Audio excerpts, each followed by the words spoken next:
तो जो विषुवत रेखा है, विषुवत रेखा दक्षिणी अमेरिका के कौन कौन से देशों से गुजरती है? तो यहाँ पर एक देश है, गुजरती है इक्वाडोर। क्या गुजरती है? इक्वाडोर। इक्वाडोर गुजरती है विषुवत रेखा से। कौन से? दक्षिण अमेरिका वाले महाद्वीप पे। आप मानचित्र में बनाते चलना है। यहाँ से कौन सी गुजरती है? इक्वाडोर गुजरती है। और इक्वाडोर के बाद में यहाँ पर है आपका कोलंबिया। यहाँ पर कौन सा देश है? कोलंबिया। कोलंबिया, हाँ। कोलंबिया के बाद में यहाँ पर है देश एक ब्राज़ील। कौन सा देश है? ब्राज़ील। ठीक है। तो ये 3 देश तो विषुवत रेखा से किस महाद्वीप में गुजरती हैं? दक्षिण अमेरिका। याद करो, इक्वाडोर, कोलंबिया और ब्राज़ील। कौन कौन से देश? इक्वाडोर, कोलंबिया और ब्राज़ील। इक्वाडोर, कोलंबिया और ब्राज़ील कहाँ से गुजरती हैं? दक्षिण अमेरिका में विषुवत रेखा इनसे होकर गुजरती 3 देशों से। कौन से 3 देशों से? दक्षिण अमेरिका के इक्वाडोर, कोलंबिया और ब्राज़ील। ठीक है। और इसके बाद में अफ्रीका में यहाँ पर एक है साओ टोमो। अफ्रीका में यहाँ पर है क्या? इसको हम अलग से बनाते हैं मानचित्र अफ्रीका का। बड़ा सा एक मानचित्र बना लेते हैं।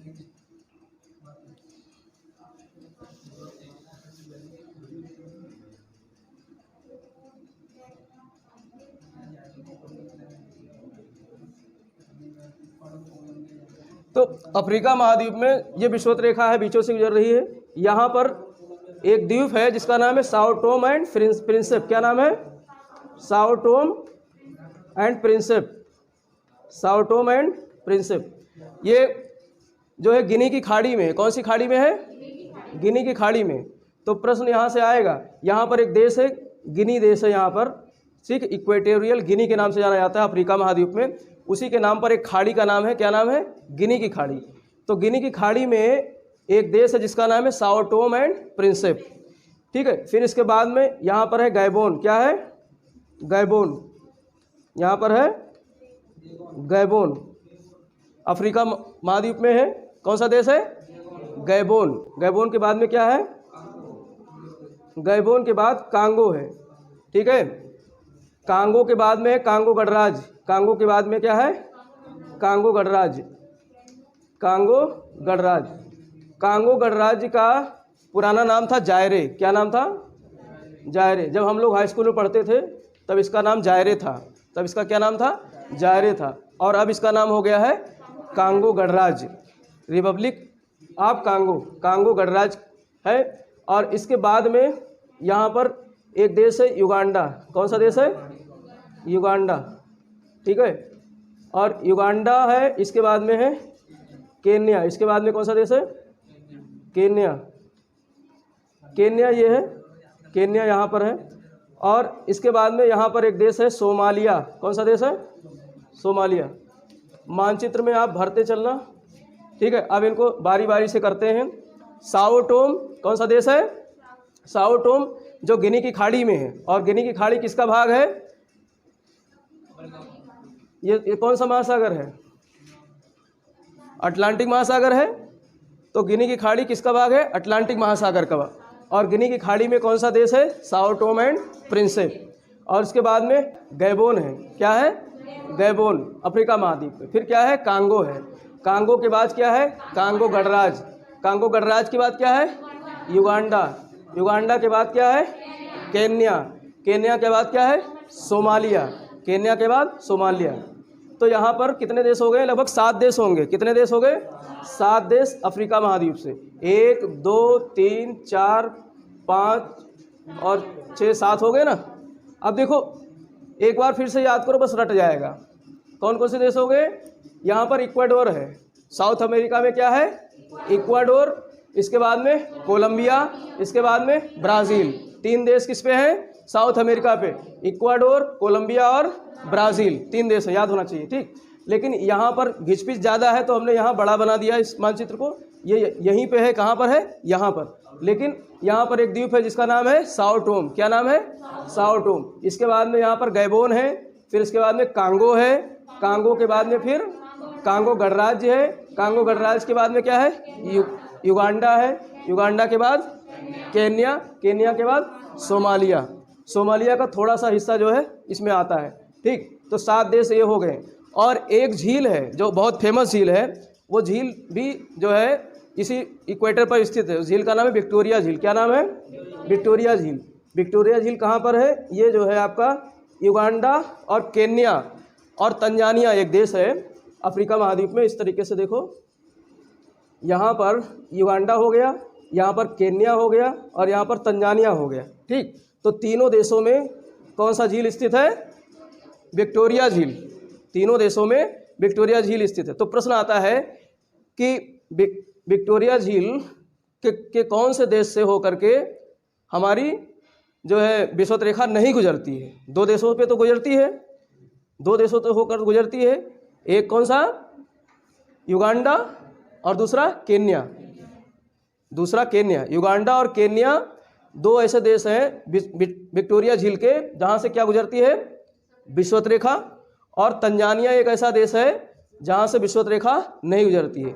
लेकिन तंजानिया में भी विक्टोरिया झील है। और विक्टोरिया झील किस लिए जानी जाती है?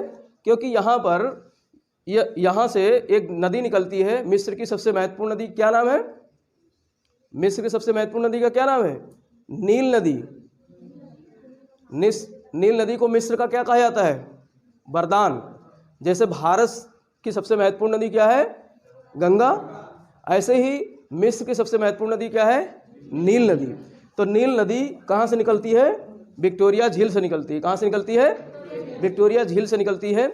इसलिए जो है विक्टोरिया झील से को भी ध्यान रखना है आपको, विषुवत रेखा हमारी विक्टोरिया झील से भी होकर गुजरती है। ठीक, तो 3 देश, कौन से 3 देश में विस्तार है विक्टोरिया झील? युगांडा, केन्या और तंजानिया। युगांडा, मेरे साथ बोलो बस याद हो जाएगा। Uganda, Kenya, Tanzania. और विषुवत रेखा कौन से इससे नहीं गुजरती है? तो तंजानिया से नहीं गुजरती। विषुवत रेखा विक्टोरिया झील के कौन से देश से नहीं गुजरती है? तंजानिया से नहीं गुजरती है। और किन 2 देशों से गुजरती है? युगांडा और केन्या से। युगांडा और केन्या से गुजरती है। अब जब यहाँ से हम गुजरेंगे तो यहाँ पर आकर के एक देश है, यहाँ पर मालदीव है। कौन सा देश है? मालदीव। ठीक है, तो मालदीव भी कई द्वीपों का देश है, कई द्वीप हैं वहाँ पर छोटे बड़े। तो यहाँ पर 1-2 द्वीप ऐसे हैं जहाँ से होकर के क्या गुजरती है? विषुवत रेखा। तो ये एशिया महाद्वीप का भाग है। कौन सा महाद्वीप का भाग है? एशिया महाद्वीप। और इसके अलावा यहाँ पर क्या है? इंडोनेशिया। यहाँ पर क्या है? इंडोनेशिया। तो यहाँ भी बड़ा कन्फ्यूजन रहता है लोगों को, मलेशिया दे देगा और इंडोनेशिया। ऊपर वाला ये क्या है? मलेशिया है। ये क्षेत्र ऊपर जो है ये क्या है? मलेशिया है। यहाँ पर भी कुछ द्वीप हैं। और गुजरती कहाँ से है? इंडोनेशिया से। तो विषुवत रेखा एशिया महाद्वीप के 2 देशों से गुजरती है, मालदीव और इंडोनेशिया से। एशिया महाद्वीप के 2 देशों से गुजरती है, मालदीव और इंडोनेशिया से। मलेशिया से और सिंगापुर से नहीं गुजरती है। सिंगापुर भी यहीं पर है। सिंगापुर यहाँ पर है, छोटा सा देश है। तो सिंगापुर से जो है नहीं गुजरती। तो प्रश्न आता है कभी कभी, दे देगा कि क्या मतलब, उसमें दे देगा मालदीव, इंडोनेशिया, सिंगापुर और आपका दे देगा जो है श्रीलंका। तो कहेगा निम्न में से कहाँ से गुजरती है? तो कहाँ से गुजरती है? मालदीव से गुजरती है। श्रीलंका से नहीं गुजरती। श्रीलंका भी यहीं पास में ही है, थोड़ी दूर पे। और इसके अलावा सिंगापुर तो काफ़ी नज़दीक है। तो प्रश्न कभी कभी ऐसे दे देता है कि श्रीलंका नज़दीक है भूमध्य रेखा के कि सिंगापुर नज़दीक है? सिंगापुर नज़दीक है, क्योंकि सिंगापुर यहाँ है और श्रीलंका इतनी दूर है। सिंगापुर एकदम नज़दीक है। तो सिंगापुर से गुजरती तो नहीं है, लेकिन सिंगापुर जो है भूमध्य रेखा के नज़दीक है। ठीक है, तो और सिंगापुर एक छोटा देश है जो कि बहुत बड़ा जो है वो व्यापारिक केंद्र भी है। यहाँ पर पानी के जहाज़ यहाँ से आते जाते हैं पूरी दुनिया में, इधर उधर मालवाहक जहाज़ जो है। तो इस तरीके से ये महत्वपूर्ण है। और एक देश यहाँ पर है किरिबाती। एक देश क्या है यहाँ पर? किरिबाती। एक देश यहाँ पर है किरिबाती। किरिबाती ओशिनिया महाद्वीप का एक छोटा सा देश है। ओशिनिया महाद्वीप का एक छोटा सा देश है। कौन सा? किरिबाती। तो एक ओशिनिया का हो गया, 2 किसके हो गए? एशिया के हो गए, 7 हो गए अफ्रीका के और 3 हो गए दक्षिण अमेरिका के। तो कितने देश हो गए? 7 3 10 और 3 इधर 13। विषुवत रेखा 13 देशों से होकर के गुजरती है, ये याद रखना है।